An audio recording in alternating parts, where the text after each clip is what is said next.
त्या गुणरत्न सदावर्ते सारखा बावळट माणूस, बालिश माणूस, काहीही बोलतो, कशाही भाषेत बोलतो, कसेही हावभाव करतो, तरी सुद्धा संपूर्ण प्रिंट मीडिया किंवा इलेक्ट्रॉनिक्स मीडिया त्याला काय एवढं डोक्यावर घेतात?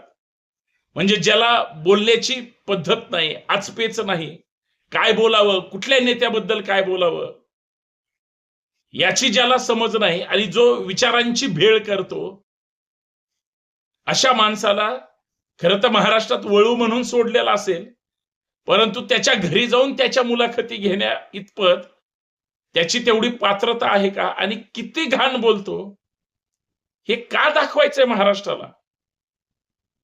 का मीडियातला लोकांना तो आवडतो?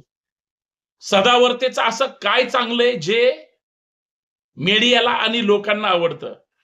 मला अजून कळालेलं नाही. परंतु एकदम विकृत माणूस आहे हे मात्र तितकंच खरं आहे. जय शिवराय.